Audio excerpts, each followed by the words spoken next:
আমাকে যে রিক্সা থেকে নামাইছে ওইখান থেকে আমাকে টেনে হেঁচড়ে মানে একটু হাঁটারও সুযোগ দেয় নাই। তার মা ওইখান থেকে আমার চুলে ধরে 2-3 জন মানে ওইভাবে টানতে টানতে নিয়ে যায় একদম পাশাপাশি।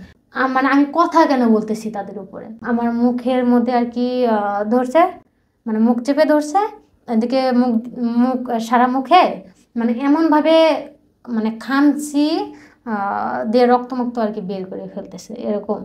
আর 2টা চোখ আর মুখ তো আমার দেখাই গেছিল না একদম, মানে খামচির মানে এত দাগ ছিল, এমন অবস্থা বিচ্ছিরি অবস্থা করে ফেলছিল। আমার ছেলেটা ছিল তখন বোঝে না, আমার ছেলেটা কান্না করতে লাগছিল, কান্না করতে দেয় নাই। প্রেমের নাকি বয়স নাই, প্রেমের নাকি জাত নাই, ধর্ম নাই, বর্ণ নাই, সময় নাই। আজকে এমন একটা প্রেমের গল্প শুনতে চলেছেন আপনি, যখন একটা মেয়ে, খুবই অল্প বয়সী মেয়ে, 13-14 বছরে তার বিয়ে হয়, বিয়ে হওয়ার পরে যখন তার মনে ভালোবাসাটাই আসার সময় হয় নাই, তার আগেই তার সব কিছু শেষ, এবং সেই অবস্থা থেকে একটা পর্যায়ে গিয়ে স্বামী নির্যাতন সহ্য করতে না পেরে আরেকজনের ভালোবাসা, স্নেহ কিংবা আশ্বাসে জড়িয়ে ওই ঘর ছেড়ে চলে যায় আরেকজনের কাছে, এবং যার কাছে যায় বাঁচার জন্য দিন শেষে দেখা যায় সেই হচ্ছে প্রকৃত অর্থে ভয়ঙ্কর মানুষ। যেই ভালোবাসায় সংসার করার কথা, দিন শেষে সেটাই হয়ে যায় গলার কাঁটা। যদি আপনি চান আপনার কোনো জীবনে গল্প বলতে, স্ক্রলে দেখানো নম্বরে ফোন করুন বা ইমেল করুন, অথবা আমাদের ফেসবুক ইনবক্সে মেসেজ করে যোগাযোগ করুন, আমরা আপনার সঙ্গে কথা বলবো ইনশাআল্লাহ। আর পারলে ভিডিওটা শেয়ার করবেন, কিছু মানুষের জীবনে নিশ্চয়ই ইতিবাচক প্রভাব আনবে। বোন, তোমার নাম কি? আমার নাম রিশা। এই হাজবেন্ডের সঙ্গে তোমার বিয়ে হলো কত সালে? 2021-এ। প্রেম বলতে পারবো না, তার সাথে এমনি কথা হইতো, যেরকম প্রথম প্রথম আর কি ফেসবুক ফ্রেন্ডের সাথে কথা বলা এরকম আর কি। আচ্ছা। তার সাথে এমনি কথাবার্তা হতো। এরপর আর কি প্রেম কিছু না, তারপরে আর কি বিয়ের কথা সে বলে। সে ডিরেক্ট বিয়ের প্রস্তাব দেয়? হ্যাঁ, যে ওকে। আমাকে বিয়ে করবে। হ্যাঁ। এরপর সে নানানভাবে, আমি রাজি ছিলাম না, সে নানানভাবে আমাকে ছলা কলা এটা সেটা অনেক কিছু বলে, তারপর আমি ওইখান থেকে চলে যাওয়ারও চেষ্টা করছি, যেখানে আর কি ছিলাম তার থেকে চলে যাওয়ার চেষ্টা করছি, সে বাধা দিছে, যাইতে দেয় নাই।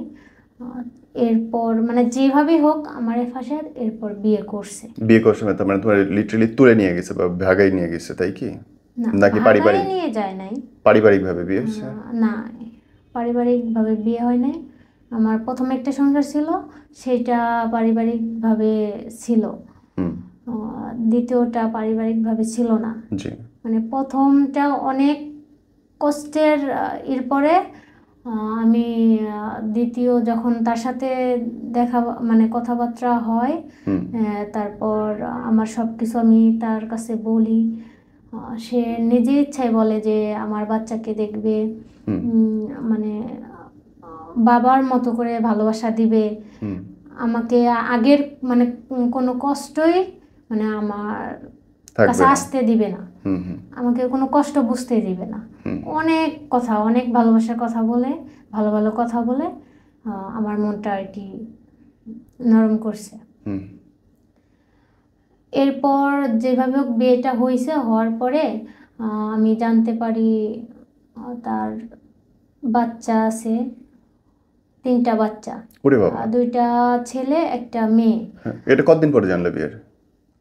এটা বিয়ের পরেই আর কি জানি। বিয়ের আগে সব কিছু বলে নাই? বিয়ের আগে সে তার বিয়ের আগে আমাকে একবার বলছিল তার বউ নেই, মারা গেছে। এরপর বাচ্চার কথা বলছিল? হ্যাঁ, বাচ্চার কথা বলছিল বিয়ের আগে? বাচ্চার কথা বিয়ের আগে বলে নাই। আচ্ছা, মানে বলছে যে বিয়ে হয়েছিল কিন্তু বউ মরে গেছে। আচ্ছা, এটা বলছিল। আমি তো, আমার তো প্রথমে একটা সংসার ভাঙছে, তারপর একটা বাচ্চাও আছে, 2.5 বছর 3 বছরের মতো তখন আমার বাচ্চাটার বয়স, ছেলে বাচ্চা। এর মধ্যে আমার সাথে অনেক কাহিনী ঘটে গেছে, যা এইটুকু বয়সে কখনোই ঘটার ছিল না। বলো। এর জন্য যে সে আমাকে যে কথাগুলো বলছে, তাতে আর কি আমি একটু ভরসা পাইছিলাম। ভরসা পাওয়ার পরে আর তার তো আমার দিকে আক্রোশ ছিল, মানে আমার মতো এত সুন্দরী, তারপরে রূপে গুণে কম ছিলাম না, শুধু ছিলাম না শিক্ষিত। আচ্ছা, মানে তুমি পড়ার সুযোগ পাও নাই? পড়ার সুযোগ বলতে কেবল 8 থেকে 9-এ উঠছি, তখনই আর কি আমার বিয়েটা দিয়ে ওহো। দিয়ে দিছিল। এরপর তার কাছে যখন আসি তখন আমার মনে হচ্ছিল যে 2-3 বছরের গ্যাপ, আমি এমন একটা মানুষ পাইছি, আমি তো এখন পড়ালেখা শুরু করতে পারি, মানে পড়ালেখা ছাড়া তো কিছুই না, মানে সব কিছু আমি চাচ্ছিলাম যে আবার পড়াশোনা করতে। তারে বলছিলাম যে আমার এই স্কুলে কিংবা মানে মাদ্রাসায় হোক স্কুলে হোক, মানে আমার একটু পড়ার সুযোগ করে দেন, আমার পড়ার খুব ইচ্ছা। সে এটা বলছিল, রাজি ছিল, কিন্তু এটা হ্যাঁ হ্যাঁ বলতে বলতে আর কখনো সে মানে পড়ার কথা আর বলে নাই, ভর্তিও করায় দেয় নাই। জি। এরপর তার সাথে আমার যখন বিয়েটা হয় তখন তার বাড়ি থেকে তার বউ আসে, যেখানে আমাকে বাসা ভাড়া করে নিয়ে রাখছিল তার কাছেই তাদের বাসা। সেইখান থেকে তার বউ আসে, আমাকে মারধর করে। ওর বউ এসে? হ্যাঁ, মারধর করে। এরপর আমি চলে যেতে চাইছি, যে আপনার বউ আছে, বাচ্চা আছে। আপনি আগে আমার তো ক্লিন করেন নাই। হ্যাঁ, বউ আছে, বাচ্চা আছে, তারপরে এরকম ভাবে যে আমাকে অত্যাচার করবে কিংবা মেরেও ফেলতে পারে। তখন থেকে আর কি হুমকি দেওয়া শুরু করে, আমাকে মেরে ফেলবে, যখন তখন এসিড দিতে পারে মুখে। তারপর আমার যে ছোট বাচ্চাটা, তার অবস্থাও খারাপ করে দেবে, তারও মেরে ফেলবে। মানে এই সব কথা ডাইরেক্টলি আমাকে বলে। আমার নাম্বার, তার তো লোকজনের অভাব নেই, নাম্বারটা যেভাবে হোক জোগাড় করছে, আমার নাম্বারে সবসময় মেসেজ দিত, মানে সব সময়ই ব্ল্যাকমেল করতো। কে, বউ? হ্যাঁ, তার ওকে ওকে। আমি ভাবি যে এর মধ্যে তো আমার থাকা সম্ভব না, কারণ একটা খারাপ জায়গা থেকে আমি উঠে আসছি। আমি তার হাত ধরছি, ভরসা, মানে ভরসার জায়গাটা করছিল একটু, সেই মানে ভরসায় আমি তার হাতটা ধরছি। কিন্তু সে এখন তার বউ আমাকে মারবে, ব্ল্যাকমেল করবে, কখন বা অ্যাসিড দিবে, রাস্তাঘাটে বের হইতে পারি না। তারপরে আমি বের হইতে পারবো না, বের হইলে আমাকে মানে লোক দিয়ে অনেক খারাপ অশ্লীল ভাষা যা তা করতে পারে, লোক দিয়ে আমাকে তুলে নিয়ে সব, মানে সবসময় এই জিনিসগুলো আমাকে বলতো। আর বাসাটা ছিল কাছেই, তাদের বাড়ি ওইখানে, মানে তিনটা জায়গা কাছাকাছি। মানে আমি বাসা ওইখানে থাকি, ওইখানে তার বাসা, তার বইয়ের বাসাও মানে ওইদিকেই, ওইখানে। এরপর সে ওইখান থেকে বাসা নিয়ে আমাকে একবার মারধর করার পরে বাসা নিয়ে এখান থেকে সরে, মানে একটু দূরে, মানে কিছুটা দূরে আরেক জায়গায় বাসা নেয়। ওইখানে কিছুদিন থাকার পরে ওইখানেও তার বউ যায়, তার শাশুড়ি যায়। তার বউ যে আপনাকে পিটাইলো, অশ্লীল গালাগালি করলো, আপনি তাকে বলার পরে তার রিয়াকশন কি ছিল? তার রিয়াকশন ছিল, সে কিছু বলে নাই আমাকে, শুধু একটু কোনো রকম আর কি সান্ত্বনা দিছে, আমি চলে যাব, তোমাকে আর কিছু করতে পারবে না, এই শেষ। ওই বোর্ড এসে গালাগালি করে তাই এরকম করছে। আচ্ছা, মানে ওই বোর্ড এসে কোনো শাস্তি দেয় নাই? না, তাকে কোনো কিছু বলে নাই। এরপর আরেকটা যখন বাসা নিছে, তখন ওইখানে থাকার পর কিছুদিন পরে আবার ওইখানে গেছে। ওইখানে তার বউ, তার শাশুড়ি, তার বোন গেছে। সেদিন আবার সে ছিল, সে আমার ওইখানে থাকে না নিয়মিত, সে থাকে রাত, ধরেন সপ্তাহের মধ্যে 1 দিন 2 দিন এরকম ভাবে থাকে। এরপরেও বাকি দিন কই থাকে? বাকি দিন বাসায় থাকে। কোন বাসায় থাকে? তার প্রথম পুরনো বউয়ের কাছে থাকে। ওকে, ওইখানে থাকে, কিংবা সে বাসাতেও থাকে না বেশি, সে রাজনীতি করে, তা ওই যে কোম্পানির সাথে একটু জড়িত, টুকটাক ব্যবসা করে, ভেতর থেকে অনেক মালটাল বের হয়, ওইখানে আর কি জড়িত টুকটাক, ওই যে রাজনীতির কারণে যেটা আর কি একটু পাইছে, ওইটা আর কি ব্যবসা করে কোনো রকম। সে ওই কোম্পানির ভিতর, মানে তার বাসার সামনে কোম্পানি, ওই বাসার সামনে কোম্পানি, ওইখানে সে থাকে। ওই কোম্পানির ভিতরে পুরনো, ভিতরে অনেক ফ্ল্যাট কিংবা ইয়ে থাকে। ওইখানে মানে ভিতরে সে একটা রুমের ভিতরে থাকে সব সময়ের জন্য। ওইখানে যখন মন না চায় তখন ওইখানে থাকে, মানে দুই জায়গার এক জায়গায় তো যখন না যায় তখন ওইখানে যায় আর কি, ওইখানে থাকে বেশিরভাগ। ওইখানে আড্ডা দেয়, ওইখানে কথাবার্তা, লোকজন আসে। এই জামাইয়ের সাথে আপনার ঝামেলাটা শুরু হলো কখন থেকে? মানে এনার সাথে ঝামেলাটাই যে সে দিন দিন আমাকে তো সময় দেয় না। রাত্রে 12টা, 1টা, 2টা এই টাইমে আসতো। আসার পরে সে আমাকে সময়ই দিত না। তার শুধুমাত্র গোসল আর মানে যদি খায় খাইলো, আর না খায় না খায়, এরকম আর কি। 2টা, 3টা, রাত 2টা, 3টা, 4টা এই টাইমে আসতো। শুধু তার মানে ঘুমাইতে যাইতে 6টা 7টা বাজতো, মানে গোসলখানায়। আর হয়তো বা সে ফোন দেখে, মানে আমাকে যে সময় দেওয়া সেই সময়টা দেয় না। আপনার সাথে কোনো মেলামেশা নেই? সময়টা কি, যখন সে আমাকে ভোগ করার সময় হয় তখন একটু ভালো কথা কিংবা মানে তখন আমার কাছে আসে, এছাড়া আমার কাছে সে আসে না। কথাবার্তা, আমার ভালো মন্দ শোনা, মানে কোনো কিছু না, এইভাবে চলতে থাকে। মানে কোনো মানসিক ভালোবাসা, মানসিক মানে সিম্প্যাথি কিচ্ছু নেই? না। এর জন্য আমি আর কি বারবার যাওয়ার চেষ্টা করছি, মানে কিছুদিন ভালো থাকার পরে, মানে এত ভালো কথা বলার পরে, আমাকে অনেক কিছু শোনানোর পরে, ভরসা দেওয়ার পরে কিছুদিন আবার না যাইতেই মানে এরকম শুরু। ওকে। আমাকে সময়ও দেয় না। এরপর আমার বাচ্চাকে দেখা বলেন, আমাকে সময় দেওয়া, ভালোবাসা, টাকা পয়সা কি দিচ্ছিল? টাকা পয়সা সে দিচ্ছিল। ওকে। বাসা ভাড়া, খাবার দাবার এগুলো নিয়ে কোনো অসুবিধা হয়েছে? কারণ সে আগে থেকেই বাসা রাখতো, আমাকে রাখতে তো তার সমস্যা নেই। ওকে ওকে। সে আগে থেকেই বাসা রাখতো। এরপর যখন দ্বিতীয়বার বাসা নেই, ওই বাসায় যখন তারা আসে, ওইখান থেকে আবার তার এক ছোট ভাই বারাদার তার কাছে আমারে নিয়ে যায়। সে আগে বের হয় না, তার লোকজন ফোন দেয়, তার বউ আসছে, তার বোন আসছে, বাইরে আর কি দরজা টরজা ভেঙে ফেলবে, বাড়িওয়ালার সাথে কথা বলতেছে। সে তখন আমার সাথে সকাল ভোরে 5টা 6টার দিকে। না, আপনার জামাই আপনার সাথে? হ্যাঁ। আর বাইরে হচ্ছে তার আগের বউয়ের শালারা? না, তার বউ, তার বোন, তার শাশুড়ি আসছিল কিনা মানে সঠিক বলতে পারি না, তার বোন সে। বুঝছি, হ্যাঁ।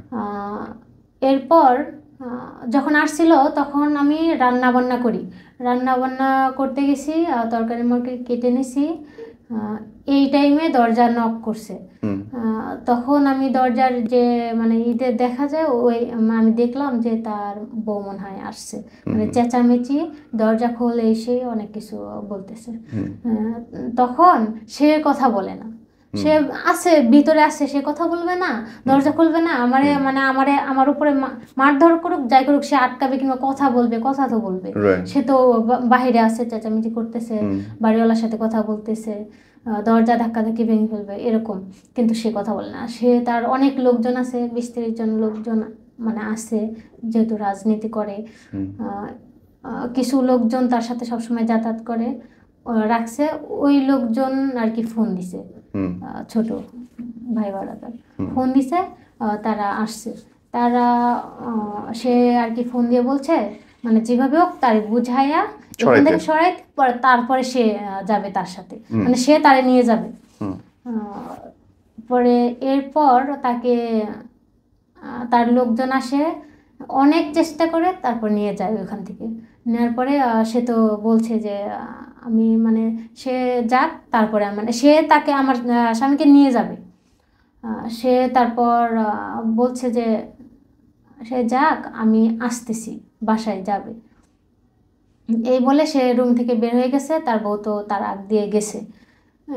বের হওয়ার পরে ওইখান থেকে মানে আরও তার সাথে তো অনেক কথাবার্তা চলতেছে, আমার মেরে ফেলতে পারে, আমার ধরে নিয়ে অনেক কিছু করবে, সেই তার সাথে কথা কাটাকাটি চলতেছে। সে বুঝতে পারছে অনেক কিছু হইতে পারে, এর জন্য যখন দুজনে বের হয়ে যায়, এরপর তার এক ছোট ভাই দিয়ে আমাকে ওইখান থেকে তার তার বোনের বাসায়, মানে তার বাড়িতেও নিয়ে যাইতে পারে না, তার বোনের বাসায় মানে কাছেই, ওইখানে আমাকে নিয়ে যায়। এরপর সারাদিন থাকার পরে আর আমি তো আতঙ্কিত, খুব ভয়ে ছিলাম।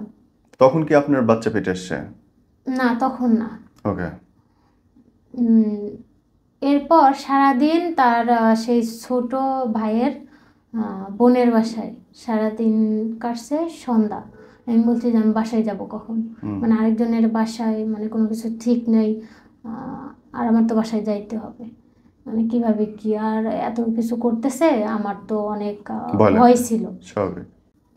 বাসায় আর কি উনি চাবিটা দেয়, চাবিটা দেওয়ার পরে আমি ওই যে ভাইটাকে দিয়ে নিয়ে গেছিলো ওইখানে, ওই ভাইটা আমাকে নিয়ে আর কি বাসায় যাইতেছিল, মানে রওনা দিছে, রিক্সা দিয়ে কিছু দূর গেছে, যার পরে ওই তারা আবার ওই সামনে রাস্তার সামনে সাইডে দাঁড়াইছিল, হয়তো বা বুঝতে পারছিল আর তারা জানতে পারছে যে আমি ওইখানে, মানে কাছাকাছি ছিল সব কিছু, তাদের বাসাও কাছাকাছি ছিল। ওইখানে গেছি, তার খবর নেওয়া শেষ।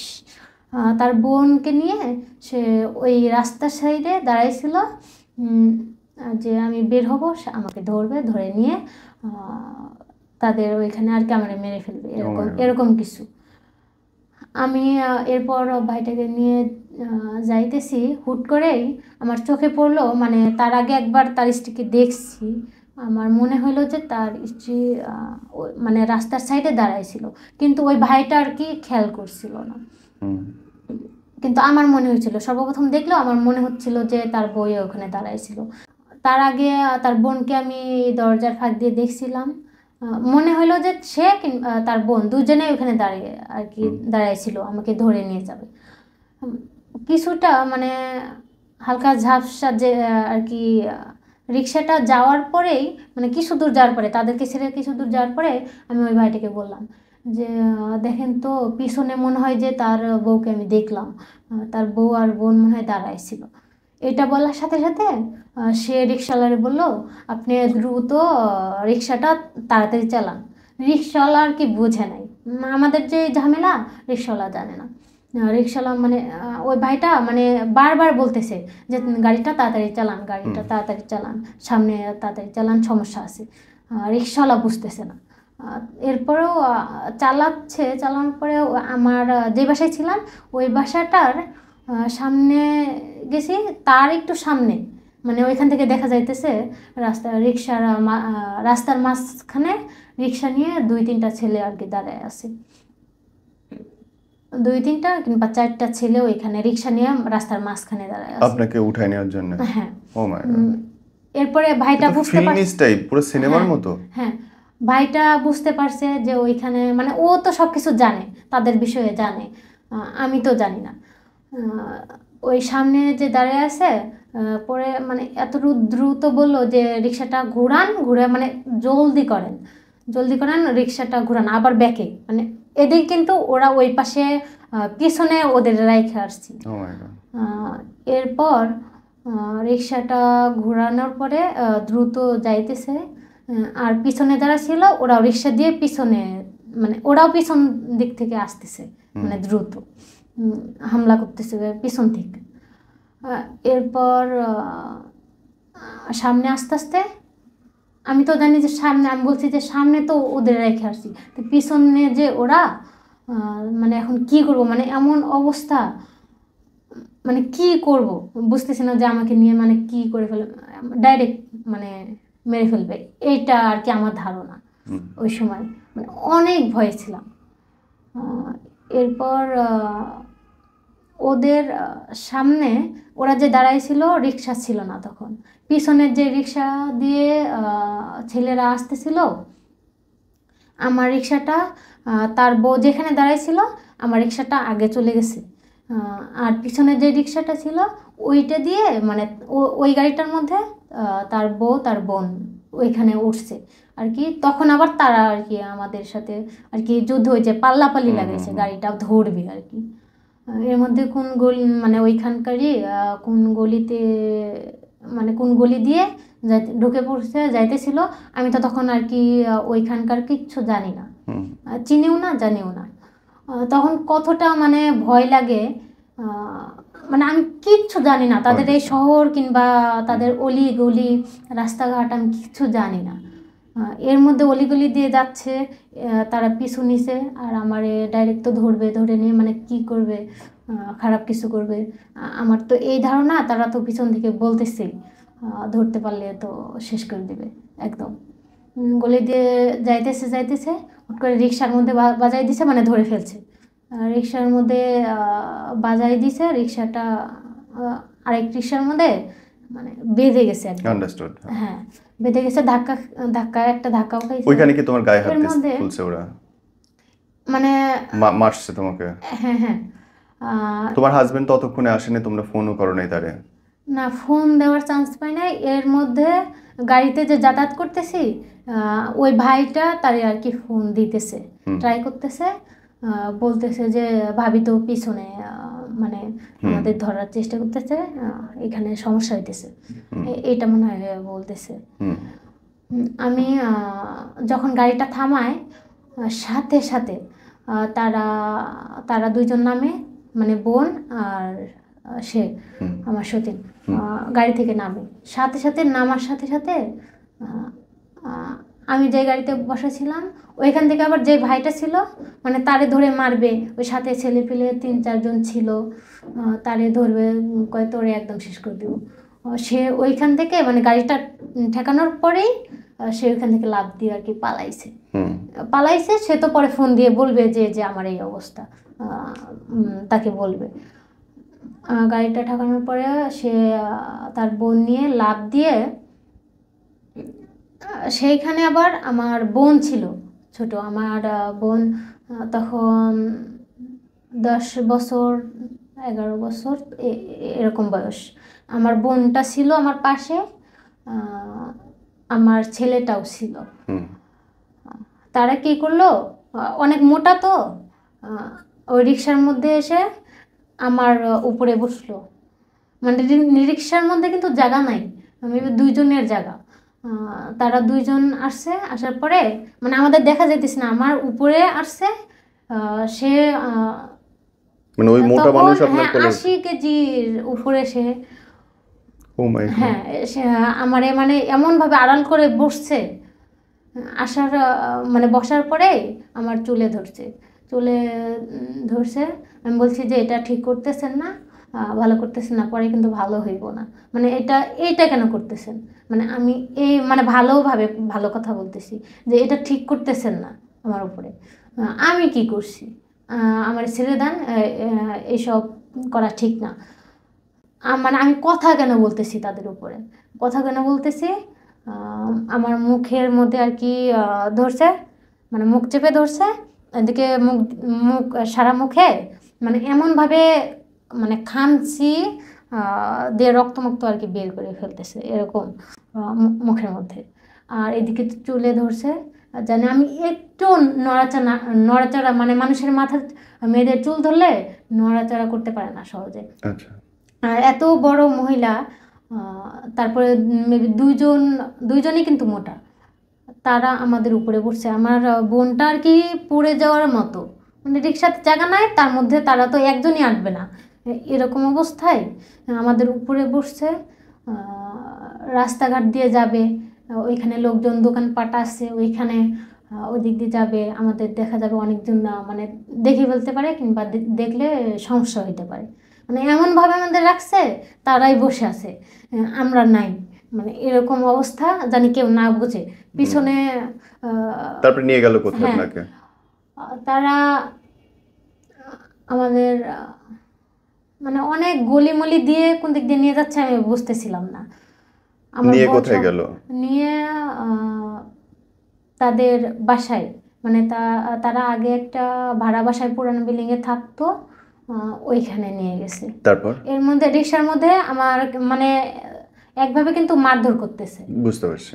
তারপরে নেওয়ার পরে তাদের বাসায় রিক্সাটা থামানোর পরে ওইখান থেকে আমি দেখলাম কি তার মা বের হয়ে আসছে। মা বের মানে দেখার সাথে সাথে মানে পরে আমি আর কি আর দেখতেছি না।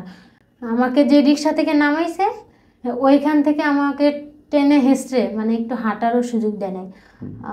টেনে হেঁচড়ে তার মা ওইখান থেকে আমার চুলে ধরে মানে 2-3 জন মানে ওইভাবে টানতে টানতে নিয়ে যায় একদম বাসা মানে অনেকখানি পথ, মানে এমন ভিতরে গলি বাসাটা এমন মানে অনেকখানি পথ ভিতরে যাই যেতে এতক্ষণ পর্যন্ত আমার এই মানে চুল ধরে টেনে নিয়ে গেছে মানে মানে শোয়া অবস্থায় এরকমভাবে। আর সাথে আমার বোন টোন আমার বাচ্চা তারা তো দেখতেছে, তাদেরকে ওইখানে আমার সামনে আর কি নিয়ে গেছে। আর আমার তো নিয়ে যাওয়ার পরে একটা চকিনা খাট ছিল, তার নিচে আমাকে বসাইছে। বসানোর পর ওইখানে তার ভাই, তার বাপ ছিল, তার আরও মনে হয় যে বোন ছিল, আরও কে কে ছিল মানে আমার অত ধারণা নেই, মানে খেয়াল ছিল না। আমাকে বসাইছে ওইখানে নিয়ে যাওয়ার পরে আমাকে বসাইছে নিচে।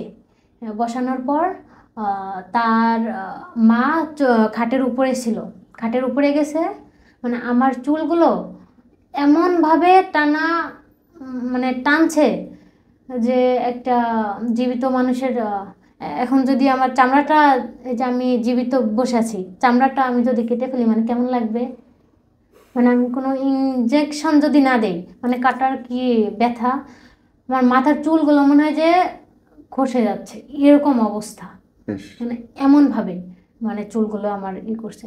তখন আমার মাথা ভর্তি 3-4 জনের চুল আমার মাথা ভর্তি ছিল।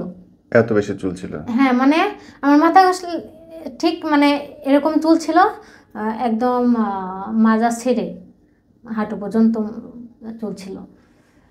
তার মা এইভাবে মারতে আছে, তার বউ তো আমাকে নাকে ঘুষি, চোখ 2টা চোখে ঘুষি, তারপর শরীরে আঘাত, পুরুষ মানুষ আর কি যেভাবে মারে ঘুষি মারে সেইভাবে মানে আমাকে মারধর করতে থাকে।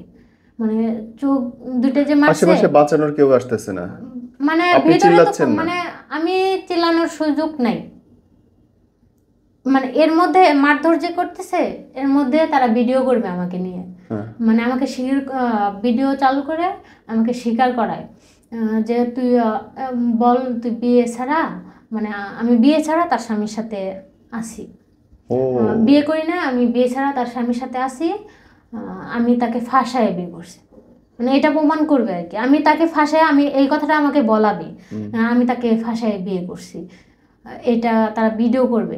আমি বলতেছি না, তার সাথে আমার বিয়ে হয়েছে, আমি তাকে ফাঁসায় কোনো বিয়ে করি না, সে আমাকে নিজের ইচ্ছায় বিয়ে করছে, পালে সে আমাকে বিয়ে করছে। এর জন্য তারা ভিডিওটা মানে করতে পারে নাই, কিছু করতেও পারে নাই সেই ভিডিওটা নিয়ে। মানে যতই চেষ্টা করছে আমি কোনোভাবে শিকার আসি নাই, কারণ আমার তো বিয়ে হয়েছিল আর আমি তো ফাঁসায় বিয়ে করি নাই, তারা এইটা ভিডিও করবে। ওইভাবে আমাকে মারতে থাকে, তারপর ভিডিও করা বন্ধ দেয়, ওইভাবে আমাকে মারতে থাকে।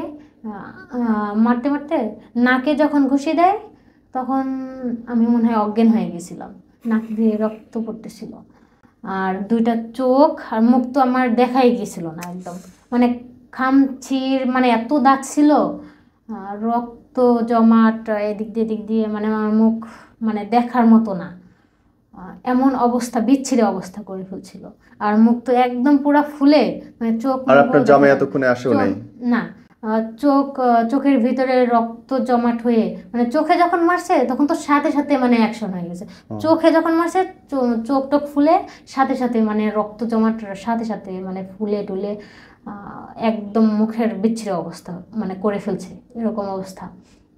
যখন নাকে মারছিল তখন নাক দিয়ে রক্ত বেরোয়, আর নাকে মারার সাথে সাথে একটা মানুষ ঠিক থাকতে পারে না, আমার নাক একদম সোজা, এই যে এইখানে হালকা একটু উঁচা আছে, মানে নাক মনে হয় যে এখানে ভেঙে গেছে এমন অবস্থা, মানে এমনভাবে ঘুষি মারছিল, রক্ত বের হয়েছিল, আর মারার সাথে সাথে আমি অজ্ঞান হয়ে গেছিলাম। তা এর মধ্যে আবার মানে কি করছে, এর মধ্যেও আমাকে মারছে, আমি আর কি আমার বোনের কাছ থেকে শুনছি, আমার বোন ওইখানে মানে আমার পাশে সাইডে দাঁড়াইছিল, তারা দেখতেছে, মানে তাদের কতটা নৃশংস, হ্যাঁ মানে তাদের কতটা রাগ লাগছিল। আমার ছেলেটা ছিল তখন, বোঝে না, আমার ছেলেটা কান্না করতে লাগছিল, কান্না করতে দেয় নাই। আমার ছেলেটা তাকায়, মানে কি হচ্ছে, আমার ছেলেটা অবাক, মানে তাকায়। আর এর মধ্যে আপনার জামাই এসে পৌঁছাইতেই পারলো না? না, এর মধ্যে আসে নাই। এর মধ্যে তারা আমাকে খুঁজতেছে, একটা মেয়েকে মেরে ফেলে তো তাদেরই মানে সমস্যা না। এর মধ্যে তারা খুঁজতেছে, একজনকে দিয়ে পাঠায় যে ওদের ওইখানে নিয়ে গেছে নাকি দেখতো। তখন জিসান জিসান মনে হয়, জিসান নামে এক ছেলে। আপনাকে উদ্ধার করে হসপিটালে নেওয়ার পর আপনার কেস হয় নাই? কেস করেন নাই আপনি? একটা আর কি লিখিত, হাসপাতালে লিখিত ছিল, লিখিত দেওয়া হয়েছিল। এটা সে করবে না। কে করবে না? মানে লোকজন দেখে, মানে আমার অবস্থা দেখে, হ্যাঁ। আর যে আমার আর কি যে মানে ঠিক করতেছে কিংবা চিকিৎসা করতেছে তারা আর কি বলছে। তখন তার মনে হইলো যে যদি মেরেও ফেলে সমস্যা না, মানে একটা জিটি না জিটি নাকি কি বলে, আমি আমার মানে এটা নিয়ে কোনো কেস করেন? আপনি নিজেও জাননি থানাতে এটা নিয়ে না, কেস করতে? কেন? কিচ্ছু করি নাই। কেন? সেটাই তো আর কি বলি, কেন করেন নাই? মানে আসলে আমি গ্রামের মেয়ে, মানে এতটা অন্যরকম ছিলাম, আমি এসব নিয়ে কিছু বুঝি নাই। আপনারে মারলো, আপনারে উঠাই নিয়ে যায়, আপনারে কি বলে হাইজ্যাক করলো এবং শারীরিকভাবে আঘাত করলো, হসপিটাল পর্যন্ত যাইতে হলো, আপনার কেস করার ইচ্ছে হলো না? আমি কিছু বুঝি নাই। পুলিশের কাছে আপনি গেছেন? কেমন না, শুধু তারা ওই যে যখন মানে আমার চিকিৎসার জন্য যেটা লাগবে, চিকিৎসা করতে গেছিল, হসপিটাল সবাই দেখছে, তখন ওই যে যারা এই করতেছে তখন তারা বলছে না এটা তো জিটি করা। এরপর আপনার হাজবেন্ডের অনুমতি কি ছিল? মানে অনুভূতি কি ছিল? উনি কি করছে এরপরে? এরপর হাজবেন্ড ওই বউদের কোনো কিছু করছে? ছেড়ে দিছে, তালাক দিছে? না না, কিচ্ছু করে নাই। তার মানে তোর আপনার হাজবেন্ড আর তার বউই ভালোবাসে? হ্যাঁ। তাহলে আপনারা বিয়ে করলো কেন? সেটাই তো আমি খুঁজে পাই না। কিন্তু এর মধ্যে আমি যতদিন এ পর্যন্ত আসি তার জন্য আমি দৌড়াইতেছি, মানে পাগলের মতো। আমি এমন কোনো দিন নাই, এমন কোনো রাত নাই যে তার জন্য কান্না করি নাই। কেন? মানে তার জন্য রাস্তাঘাটে দৌড়াদৌড়ি করি। ওই যে একটা মায়া হয়ে গেছে, আর সব থেকে বড় কথা স্বামী, মানে স্বামীর প্রতি একটা ভালোবাসা হয়ে গেছে। মানে সে, আমি বুঝি না সে আমার জাদুটুনা করছে নাকি, মানে সে যতই অত্যাচার করতেছে, যতই মানে খারাপ আমার উপর দিয়ে করতেছে, শারীরিক নির্যাতন করুক, আমাকে মানুষের কাছে খারাপ বলুক, তারপর কোনো বিচার করতেছে না, নিজে অন্যায় করতেছে, তারপরে তার পরিবার দিয়ে, তার বউ দিয়ে করাইতেছে, আর সে কোনো প্রোটেকশনের মধ্যে কিচ্ছু নাই, দূরে দাঁড়া দাঁড়া মজা দেখতেছে, মানে তার কিচ্ছু করতেছে না, কিছু করতেছে না। কিন্তু আমি তার জন্য পাগল, মানে আমার যে অসম্মান করতেছে, কোনো সম্মানই দিতেছে না, ভালোও আসে না। তারপর আপনার লজ্জা লাগে না এসব কথা বলতে? আমি জানি না, সে আমাকে আসলেই মনে হয় যে জাদুটনা করে, মানে আমি তার কাছে মানে সবকিছু সহ্য করে জানি থাকি, হয়তোবা মানে সে করছে, মানে সহ্য করে জানি থাকি। আর যখন আমার সবকিছু একদমই শেষ হয়ে যাবে, মানে চেহারা একদমই নষ্ট হয়ে যাবে, তখন হয়তোবা আমাকে যা মন চায় তা করে।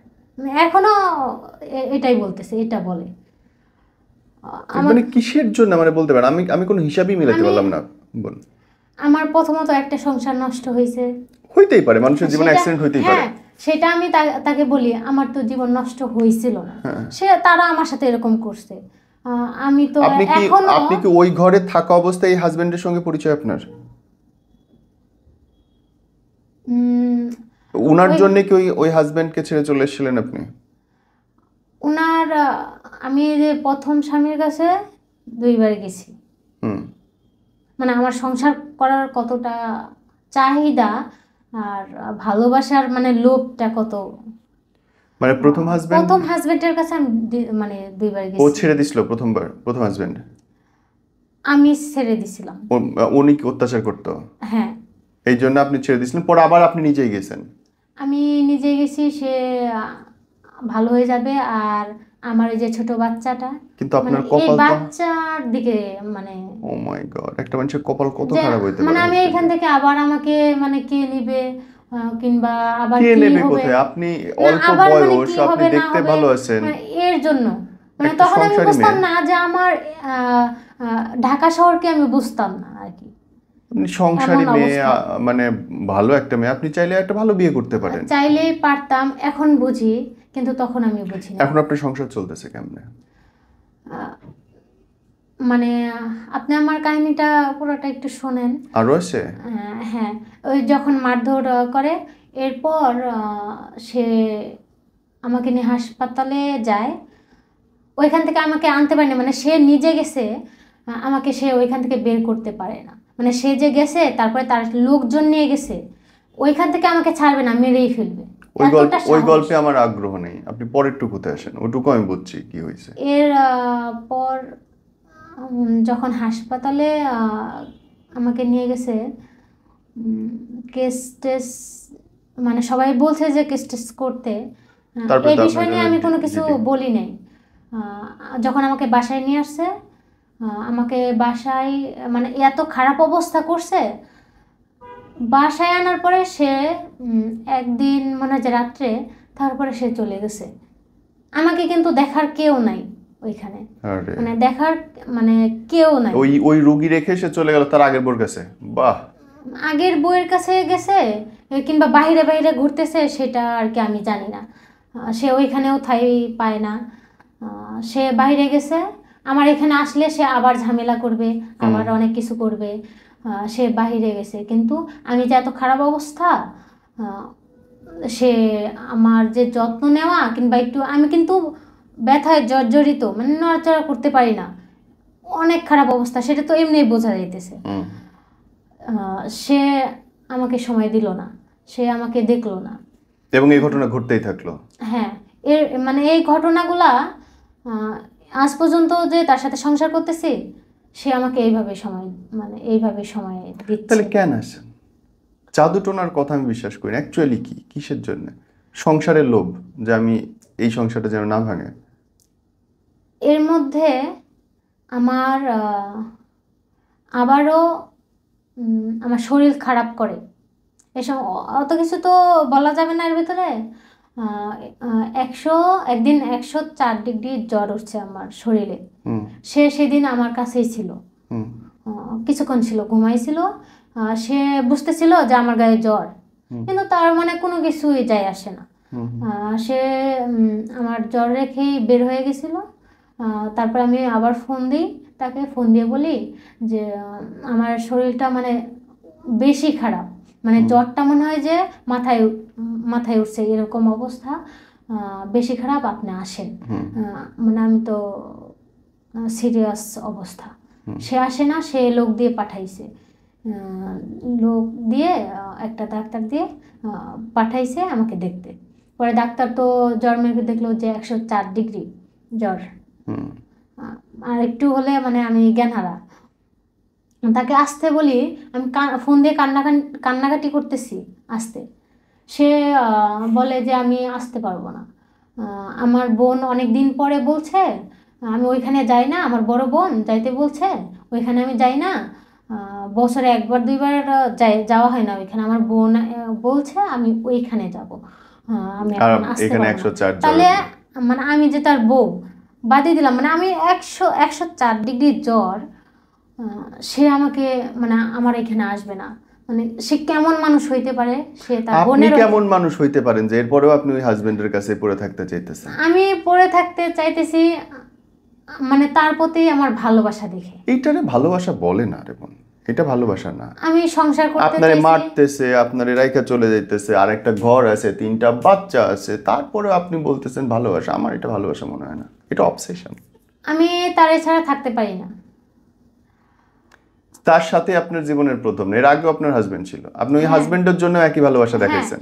একই ভালোবাসা দেখাইছে, যে আমি আগে বললাম যে মানে আপনি স্বামী হওয়ার পরে একজন স্বামীর প্রতি কিন্তু অনেক ভালোবাসা জন্মে। কিন্তু আমি নিশ্চিত আপনার এই ঘরও টিকবে না, যেভাবে আপনি বলতেছেন। আপনার, আমরা গল্প শেষ করবো বোন, অনেকক্ষণ হয়ে গেছে। আপনি আমাকে বলেন আপনার এখন চলতেছে কেমন? আমার কথা শুনে তো মনে হয় না যে আপনার টাকা পয়সার ইকুয়েশন আছে। টাকা পয়সা, সে যদি এই ভিডিওগুলো দেখে কি করবে আমি জানি না। সে তো আমাকে প্রায়ই মারধর করতেছে। আপনাকে হয়তো আমি হোয়াটসঅ্যাপে নক দিছিলাম, তখনও আমাকে মারধর করে গেছে। আমি বাসার মধ্যে না খেয়ে থাকি, সে দেখে না। 2 দিন আমি একটা বাচ্চার মা, 9 মাসের বা 10 মাস পড়বে বাচ্চার মা। আহ, আমার আলাদা একটা খাওয়ার দরকার আছে আমার শরীরে, মানে এই যে এত যে চাপ, অনেক ধরনের চাপ সে দিয়ে রাখে, ব্ল্যাকমেল করে, অনেক কিছু বলে। তারপরে মারধর করে শারীরিকভাবে। তার বউকে দিয়ে সে অনেক কিছু বলায়, খারাপ কথা বলায় নিজে। আহ, তাহলে বাচ্চা নিলেন কেন আপনি এর মধ্যে? বাচ্চা এখন, এই বাচ্চাটা আমি রাখতে চাচ্ছিলাম না। সে বলছে যে তুই বাচ্চা যদি কিছু করিস, মানে তোর রেহাই নাই, তোর কিছু মানে আমার কিছু করে ফেলবে। মানে বাচ্চাটা এখন সে বলে যে এই বাচ্চাটা সে নিছে, মানে রাখছে, এই বাচ্চার জন্য মানে আমি কিচ্ছু জানি না করতে পারি, মানে কোথাও এদিক সেদিক কোথাও না নড়তে পারি, কোথাও না যাইতে পারি, কোনো একটা কর্ম কোনো কিছু করে কিচ্ছু না করে খেতে পারি। আর দিন দিন মানে আমার চেহারা তো সে নষ্ট করে দিছে। আমি তো এমন ছিলাম না। আমি নিজে আহ, অনেক করে বলতে পারি যে আমি আসলে অনেক সুন্দর ছিলাম, মানে মায়াবী চেহারা ছিল, পুতুলের মতোই দেখা গেছিল আমারে। এর জন্য সে নিয়েছে। এখন এখন যারা দেখতেছে তাদের জন্যই যদি আপনি কিছু বলতে চান। তাদের জন্য বলবো যে আমার তো এখন করার কিছু নাই। সে আমার এই ফাঁসায় অনেকভাবে করে রাখছে। আহ, মানে আমি এই বাচ্চা নিয়ে কি করে খাবো? কোনো ব্যবসা বা কোনো? আমার যে ছোট আরেকটা বাচ্চা আছে, তার বয়স এখন 7 বছর।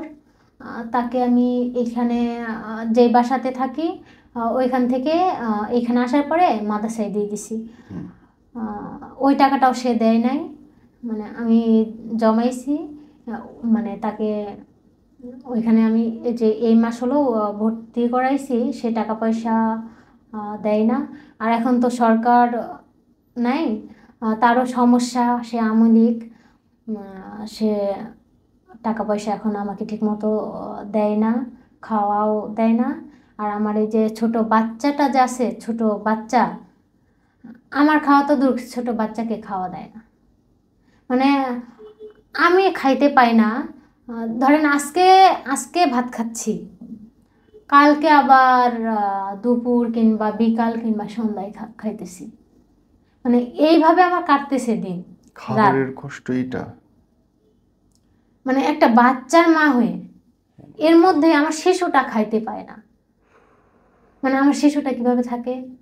আমার শিশুটা যদি মানে কোনো মানুষজন কিংবা বাহিরে কোথাও না হয়, মানে চুপচাপ থাকে, ওই শুধু বুকের দুধ খায়। আর এমনি যে বাসাতে থাকি, রাত ভোর জ্বালায়, কান্নাকাটি করে খাওয়ার জন্য। সে বাচ্চাটাকে পর্যন্ত খাবার দেয় না। সে কিন্তু তার লোকজন রাখতেছে, তার এখন ইনকাম নাই বুঝলাম, সে কিন্তু তার লোকজন রাখতেছে, চামচা, মানে অনেক চামচা আছে, চামচাগুলো ওরে ঠিকই রাখতে হইতেছে, টাকা দিতে হইতেছে, তারা কিন্তু এমনি এমনি থাকতেছে না। বোন, কিন্তু যদি তোমার পাশে কেউ দাঁড়াইতে চায়, তুমি কোনো ফোন নাম্বার বা কিছু বলতে চাও কিনা, বা তোমার ফেসবুক আইডি? আমি চাই আমার পাশে কেউ থাকুক। উম, অনেক তো প্রবাসী কিংবা বাংলাদেশে বিদেশে অনেকেই থাকে। আমার ভিডিওটা দেখে যদি কেউ চায় আমার পাশে দাঁড়াইতে পারে। কারণ আমার বাচ্চাটা মাদ্রাসায় দিছি, ওই বাচ্চাটাকে নিয়ে যদি আমি এখন চলাফেরা করতাম তাহলে মনে হয় যে আরও পারতাম না। আহ, মানে রাস্তায় দাঁড়ায় থাকতাম এক পর্যায়ে। তার জন্য তো আমি দিনরাত ছোটাছুটি করতেছি, রাস্তায় দৌড়াদৌড়ি করি। সে আমাকে কোনো পাত্তাই দেয় না, পাত্তা তো দেয় না। সে বলে যে তুই যা খুশি তা কর, আমি মানে আমার দেখার নাই, তুই যা মন চাই আপনার তা কর। নম্বরটা বলেন যেটা বলতে চান। আমার নগদ একটা নাম্বার, ওইটা বলবো, বলেন। 018 01832458249। আবার বলেন। 01832458249। ওকে, আমি শেষ করছি, কিন্তু আমার কাছে একটা অদ্ভুত উপলব্ধি হচ্ছে। আমার মনে হয় যে ভালোবাসার একটা লিমিট থাকা উচিত। বিশ্বাসের একটা অবজারভেশন পরীক্ষার মধ্যে দিয়ে যাওয়া উচিত। অন্ধ বিশ্বাস, অন্ধ ভালোবাসা আসলে খুব ভালো কিছু বয়ে আনে না। ভালো আমি- থাকবেন। আমি তাকে শেষ করি। অনেক বিশ্বাস করছিলাম।